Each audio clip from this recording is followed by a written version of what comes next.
আপনার কাছে কি মনে হয়, যদি আপনি ইঞ্জিনিয়ারিংটার কথা আপনি বলছেন, আসলে ভোট পরবর্তী সংবাদ সম্মেলন বা ভোট পরবর্তী সাংবাদিকের কাছেও আপনি এরকম কথা বলছেন, আপনার কাছে কি মনে হয় যদি ইঞ্জিনিয়ারিংটা হয়ে থাকে বা আপনি, আমি ধরে নেই যে মানে ইঞ্জিনিয়ারিং হয়েছে, তাহলে সেটা কে করলো? মানে এটা কি ডক্টর মোহাম্মদ ইউনূসের সরকার, মানে সরকারের ভিতর থেকে কেউ, সেনাবাহিনী, নাকি এইটা একটা ইঞ্জিনিয়ারিংটা বিএনপি, জামায়াত বা মানে কে করলো এটা হ্যাঁ, এটা ইঞ্জিনিয়ারিংটা? এটা আমার কাছে সেনাবাহিনী? সুনির্দিষ্ট একটা আছে, জি। সুনির্দিষ্ট যেই প্রমাণ এবং যে আলামত গুলো আমার কাছে আছে, ব্যক্তি আমার হুম, কাছে, হুম, অন্য কারো ভায়া বা মাধ্যমে হুম, না, আমার সরাসরি হুম, নিজের কাছে।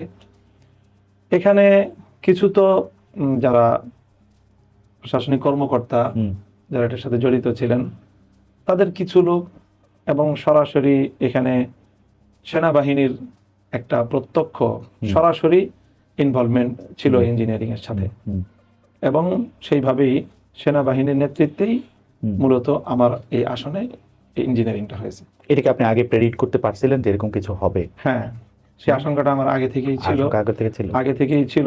মানে কারণ আমি আগে থেকেই আমার কাছে যেগুলো সব কথা হয়তো বলা যাবে না, হুম, এমন অনেক কথা আছে।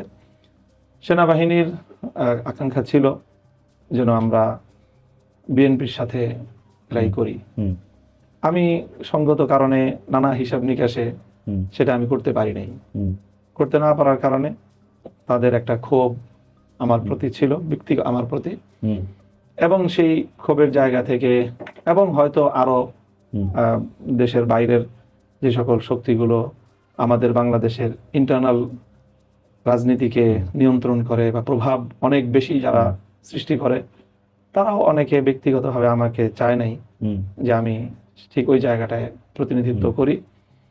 তো তাদের প্রত্যক্ষ একটা মানে ইনভলভমেন্টের মাধ্যমেই আমাকে এখানে নির্বাচনে পরাজিত করার জন্য সরাসরি তারা কাজ করেছে এখানে। আপনার কি মনে হয় যে আপনি যদি জোটটা বিএনপির সাথে করতেন তাহলে এটা এটা হতো না, এটা হতো না? নিশ্চিতভাবেই আমি এমপিও হতাম এবং হুম, মন্ত্রীও থাকতাম।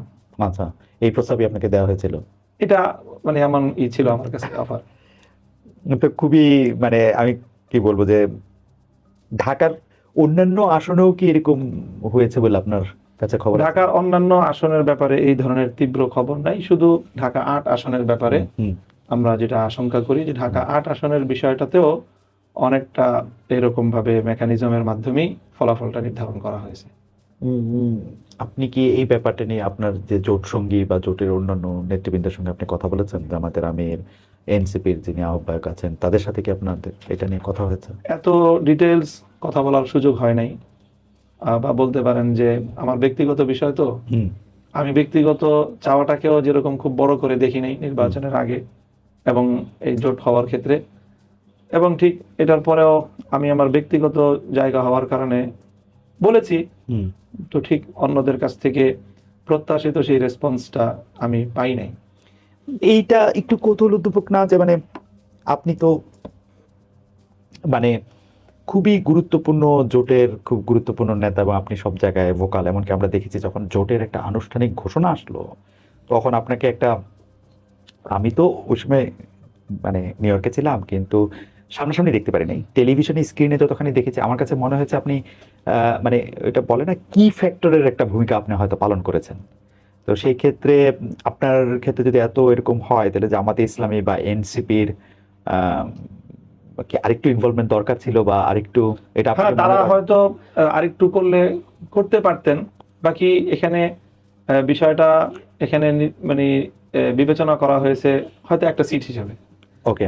একটা সিট। আর এখানে যেহেতু আমার মতো আরো গুরুত্বপূর্ণ হুম, একাধিক ব্যক্তিবর্গ এরকম খুব স্বল্প ব্যবধানে হুম, পরাজিত হয়েছেন, বিশেষ করে জামাতের সেক্রেটারি জেনারেলের হুম, যে বিষয়টা আছে, হয়তো সেগুলোর সাথে সব মিল করে এখানে কোনো একজন ব্যক্তিকে খুব বেশি একটা ফোকাস করাটা জোটের অন্যান্য নেতৃবৃন্দ গুরুত্বপূর্ণ মনে করেন নাই। অনেকেই বলছিলেন যে যে এই 11 দলের যে জোটটা হয়েছে সেটা ঠিক আদর্শের জোট না, এই জোটটা হয়েছে হচ্ছে নির্বাচনী জোট। অনেকে না, আপনারা সবাই বলেছেন আসলে as a matter of fact.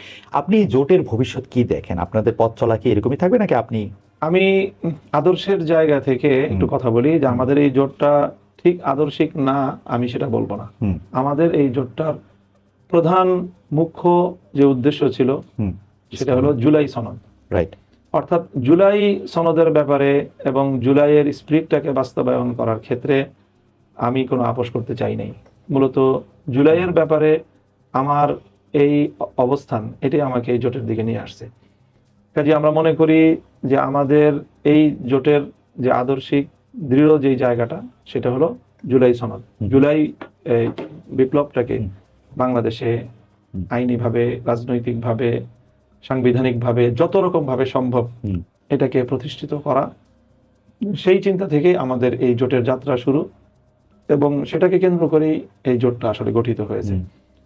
এরপরে আমাদের ধাপে ধাপে আমরা কিছু অর্জন করেছি, সবটা করতে পারি নাই।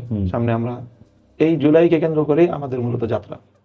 আপনার কাছে কি মনে হয় যে জুলাইতে তো মানে জুলাইয়ের পুরো আন্দোলনটাই গড়ে উঠছিল যে একটা বৈষম্য বিরোধী জায়গা থেকে, তো সেই বৈষম্য বিরোধিতার জায়গায় তো সব মানুষের সমান অধিকার থাকার কথা। আপনাদের জোটের ক্ষেত্রে একটা বড় কথা আমি এরকম শুনতে পাই যে আপনারা শুধু মানে আমি যদি বলি যে শুধু মুসলমানদের, শুধু সুন্নি মুসলমানদের, শুধু পুরুষের এবং এদের অধিকার রক্ষায় যতটা আপনারা কথা বলতেছেন বা এদের ব্যাপারে যতটা কথা বলতেছেন, এই পুরুষ বা সুন্নি মুসলমান না, বা ধরেন আপনাদের রাজনৈতিক আদর্শে যারা বিশ্বাস করেন না তাদেরকে আপনারা এক চোখে দেখতেছেন না, এই ব্যাপারটা কি আসলে মানে জুলাইয়ের স্পিরিটের সাথে এটা যায়? এইটা একেবারেই কথাটা আমি গ্রহণ করতে পারলাম না। এখানে আমরা যারা ঐক্যবদ্ধ হয়েছি বাংলাদেশের রাজনৈতিক শক্তিমত্তার বিবেচনায়, সেটা হয়তো আমাদের বিভিন্ন ব্যক্তিগত বা রাজনৈতিক ফিলোসফির দিক থেকে আমরা এক একটা পলিসি মেনটেন করি বা এক একটা মতাদর্শকে আমরা অনুসরণ করি। যেরকম আমরা সুন্নি যে ফিলোসফি সেটাকে অনুসরণ করছি, জামাতে ইসলাম তারা এক ধরনের একটা মতাদর্শকে অনুসরণ করছে। আমাদের এই দুইটা মতাদর্শের বাইরে, অর্থাৎ আমি যেটা বলি পরিষ্কার যে আমাদেরটা দেওবন্দি অথবা জামাতেরটা হলো অনেকটা মাওলানা মওদুদী সাহেবের যে কিছুটা মানে মাযহাব এবং যেটা কিছু সালাফি বা আহলে হাদিস এই সব কিছুর একটা মিশেলে একটা থট ওনারা ফলো করেন। আর এনসিপির তো এই জাতীয় বিষয়ে সুনির্দিষ্ট কোনো তাদের আইডিওলজি নাই, ধর্মীয় বিষয়ে তাদের সুনির্দিষ্ট কোনো আইডিওলজি নেই। আমাদের এই মতামতের বাইরে বাংলাদেশে ধর্মীয় দিক থেকে আরো দুই তিনটা আছে, জনগোষ্ঠী আছে। যেমন একটা হলো যারা বাংলাদেশে যাদেরকে আমরা সুন্নি বলি, অর্থাৎ আমাদের পরিভাষায় আমরা যাদেরকে বেরেলভি বলি, অর্থাৎ যেরকম ওই যে যারা কিছুটা মাজার পন্থী, চট্টগ্রাম সহ বিভিন্ন এলাকায় তাদের বেশ একটা প্রাবল্য আছে। এটা হলো একটা কমিউনিটি। আরেকটা কমিউনিটি হলো যারা ব্যাপকভাবে আহলে হাদিস এবং সালাফি নামে খ্যাত, যাদের মূলত রাজনৈতিক কোনো প্ল্যাটফর্মই নাই। সুন্নদের একটা রাজনৈতিক প্ল্যাটফর্ম আছে, সেখান থেকে ওই যে তাহিরি ভাই ওনারা নির্বাচন করেছেন এবারও। আর এর বাইরে আছে খুবই খুবই স্বল্প সংখ্যক শিয়া মুসলমানও বাংলাদেশে আছে, কিছু শিয়া। তো মূলত এই যে সুন্নি বা এই যে সালাফি বা আহলে হাদিস অথবা শিয়া, তাদেরকেও কিন্তু নানাভাবে আমরা আমাদের বক্তব্যের মধ্যে তাদেরকে আমরা এটার মধ্যে অন্তর্ভুক্ত করার চেষ্টা করেছি, তাদের অধিকারগুলোর কথা বলেছি। যেমন ধর বাংলাদেশে কোনো কনস্টিটিউয়েন্সিতে আমার জানার মধ্যে সুনির্দিষ্ট শিয়া জনগোষ্ঠী নেই, কিন্তু মোহাম্মদপুরে আছে। তাই মোহাম্মদপুরে সেই সকল শিয়াদেরকেও তাদের ধর্মীয় অধিকার সংরক্ষণ করার, তাদের যে ধর্মীয় যে সিগনিফিকেন্ট যে জায়গাগুলি আছে সেগুলো আমি রক্ষা করার প্রতিশ্রুতি তাদেরকে আমি দিয়েছিলাম। তারপরে ওই যে মাজারপন্থী বা বেরেলভি যারা আছে তাদেরকেও বলেছে যে আপনারা আপনাদের যে মতদর্শ মোতাবেক আপনারা পালন করবেন, আমরা এখানে রাজনৈতিকভাবে আপনাদের উপর কোনো আধিপত্য সৃষ্টি করব না বা বাধা দিব না। তার মানে এই সব জায়গাগুলি তো আমরা মানে বৈষম্যের ভিত্তিতে বিবেচনা করিনি, আমরা সকলের বৈষম্যহীন একটা অধিকার প্রতিষ্ঠারই কাজ করেছি। নারী অধিকারের যে বিষয়টা বললেন, সেটা তো আমরা এখানে নারী অধিকারের প্রতিষ্ঠার পদ্ধতি নিয়ে আমাদের দ্বিমত আছে, যে আসলে কোনটা অধিকার আর কোনটা অধিকার খর্ব, কোনটা সম্মান কোনটা অসম্মান। আমাদের বিবেচনা হলো নারীদের জন্য জোরপূর্বক সংরক্ষণ করা কোনো জায়গা, এটাই নারীর জন্য চরম অসম্মান। তারাও ওপেন এখানে আপনার করবে, পার্টিসিপেট করবে এবং তারা এখানে কোয়ালিফাই করবে, প্রতিযোগিতা করবে, করছে, যেটা প্রতিযোগিতার মধ্যে দিয়ে আসবে। কারোর জন্য কোটা সংরক্ষণ করা প্রথমেই এটা তাকে করে, এটা ইঙ্গিত করে যে তুমি পিছিয়ে পড়া। মানে আপনি নারীর কোটার কথা বলছেন, আমি যদি একটা একটা করে বলি, আপনি তো শিক্ষক মানুষ, এত চমৎকার করে বলেন, আমি মুগ্ধ হয়ে শুনতেছিলাম আসলে। কিন্তু আমি যে জিনিসটার প্রতি আপনার একটু দৃষ্টি আকর্ষণ করতে চাই সেটা হচ্ছে যে শাইখুল হাদিস মাওলানা আজিজুল হক আপনার যে মরহুম, তো ও বাবা আছেন, তো উনারও কিন্তু যখন মানে একটা ইসলামিক শাসন ব্যবস্থা বা একটা খেলাফতের জায়গা থেকে যখন এই কথাটা বলেন, উনার আদর্শের একটা সুস্পষ্ট পার্থক্য জামাত ইসলামের সঙ্গে ছিল। এমনকি উনার স্কুলের সাথে আপনি বলছেন কিছুটা মাওলানা রাজ্জাক বিন ইউসুফেরও আসলে অনেকগুলি বিষয়ে মতান্তর ছিল। আপনি হেফাজতে ইসলামের যুগ্ম মহাসচিব, আমি এই প্রশ্নটা আপনাকে আগেও করছি। হেফাজতে ইসলামের যিনি আমির আছেন, অনেক বয়স্ক মুরব্বী মাওলানা বাবু নগরী সাহেব, উনিও একটা একদম উনারটা তো একদম সাংঘাতিক স্পষ্ট যে ওটা উনি বলতেছেন।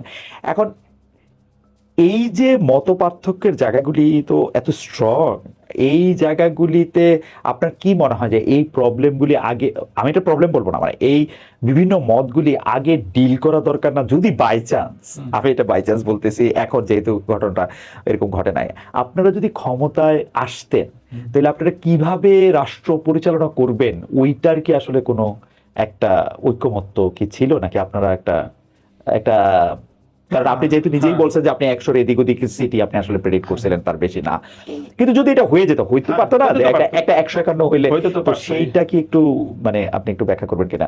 আর একটা ছোট্ট করে আপনি অবৈধ একটা লেজ একটু সংযুক্ত করে আপনি একটু যারা মুসলমানই না বা এই ধর্মের অন্তর্গতই না তাদের ব্যাপারটাও যদি একটু বলেন। আর নারীদের ক্ষেত্রে আমি সহশিক্ষা, তারপর হচ্ছে তার ফ্রিডম অফ চয়েস আছে কিনা, যে সে কি ধরনের পোশাক পরবে, সে কি ধরনের সাজগোজ করবে, এইটা আসলে আপনাদের যে রাষ্ট্র, যে রাষ্ট্র আপনারা পরিচালনা করবেন, ওইটা কিভাবে বলবেন, এইটা যদি একটু আপনি একসাথে বলেন আর কি। এখানে প্রথম কথা হলো ইসলামটা আপনি ইসলামের অন্তর্গত আবার যে সকল বিভিন্ন সাব গ্রুপের মধ্যকার পারস্পরিক মত ভিন্নতার যে জায়গাগুলো, সেই জায়গাগুলো যদি আমরা ক্ষমতায় যদি চলে যেতাম তাহলে কিভাবে ডিল করতাম। তো স্বাভাবিকভাবেই আমরা এবার তো এই আগে থেকেই ধরে নিয়েছি যে আমাদের এই প্রক্রিয়ায় ক্ষমতায় যাওয়ার মাধ্যমে সরাসরি ডিরেক্টলি একভাবে মানে এক দফায় বা এক ধাপেই আমরা ইসলামকে পরিপূর্ণভাবে রাজনৈতিকভাবে বাংলাদেশে বা প্রশাসনিকভাবে, তারপরে একেবারে শাসনতান্ত্রিকভাবে, হ্যাঁ, সর্বভাবে পরিপূর্ণ আমরা ইসলাম প্রতিষ্ঠা করতে পারবো, সেটা তো আমরা বলি না। আমরাও তো এটাই বলছি যে এটা তো বাংলাদেশের বর্তমান যে রাষ্ট্র কাঠামো, সেই রাষ্ট্র কাঠামোর মধ্য দিয়ে আমাদেরকে ধাপে ধাপে ইসলাম প্রতিষ্ঠার দিকে অগ্রসর হতে হবে। তো ইসলামের যে রাষ্ট্র ব্যবস্থা, সেই রাষ্ট্র ব্যবস্থা প্রতিষ্ঠিত হলে ইসলামী যে রাষ্ট্র ব্যবস্থা, যে শরিয়া ব্যবস্থা, শরিয়া আইন, সেটার ক্ষেত্রে কিন্তু আমাদের এই যে পারস্পরিক যতগুলো গ্রুপ, আপনি সুন্নি বলেন, দেওবন্দি বলেন, এমনকি আহলে হাদিস বলেন, মওদুদি সাহেবের অনুসারী জামাত ইসলাম বলেন, আমাদের মধ্যে এই জাতীয় বিষয়ে কিন্তু কোনো দ্বিমত নেই, কোনো মত পার্থক্য নেই।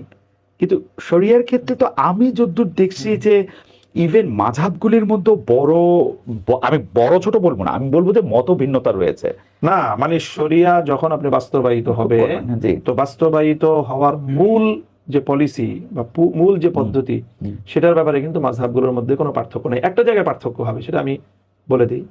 একটা জায়গায় পার্থক্য হবে হলো বিভিন্ন মাসআলা যেগুলো নাকি প্রয়োগ করতে হবে রাষ্ট্রকে আদালতের মাধ্যমে, সেখানে আদালত কোন মাযহাব ফলো করবে, এই একটা প্রশ্ন আসবে। তো এই প্রশ্ন আজকে নতুন না, এটা প্রায় 1300 বছরের, রাইট। এবং সেই 1300 বছরেই কিন্তু ইসলাম কোনো না কোনো মাযহাবকে অনুসরণ করেই এই সকল বিষয়গুলিকে বাস্তবায়ন করেছে। এবং সেখানে আদালতের এক ধরনের, আদালতের যিনি জাস্টিস হবেন, বিচারক হবেন, এবং রাষ্ট্র মূল কাঠামোতে যারা নেতৃত্বে থাকবেন, তাদের এক ধরনের রাইট আছে। যেরকম এখন ধরেন সৌদি আরবে ওনারা কিন্তু শরিয়া আদালত বেশ কিছু ক্ষেত্রে পরিচালনা করেন। আবার ইমারাতে ইসলামী আফগানিস্তান, তারাও কিন্তু শরিয়া আদালত শতভাগ বাস্তবায়ন করতেছেন। তো সেখানে কিন্তু সৌদি আরবে এক ধরনের ফিকহ তারা অনুসরণ করতেছেন, সেটা নিয়ে কিন্তু আমাদের হানাফিরা কোনো সময় আপত্তি করি না, যেটা ইসলাম অনুযায়ী হলো না। আবার ইমারাতে ইসলামিয়া ওনারা শতভাগ ফিকহে হানাফি অনুসরণ করতেছেন, ওখানে কিন্তু অন্য মাযহাবের কেউ অথবা ইভেন যারা মাযহাব অনুসরণ করে না তাদের পক্ষ থেকে কিন্তু কখনোই এই অভিযোগ করা হয় না যেটা তো ইসলাম অনুযায়ী হলো না। কারণ ইসলামের মধ্যে আমরা সকলেই এই কথাগুলো মানি যে এই জায়গাগুলোতে যদি আদালত যে কোনো একটা মাযহাবকে বা যে কোনো একটা থটকে তারা প্রমাণের ভিত্তিতে অনুসরণ করে আদালত যখন একটা সিদ্ধান্ত দিবে হুম। তখন ওইটা সকলের কাছেই গ্রহণযোগ্য হয়।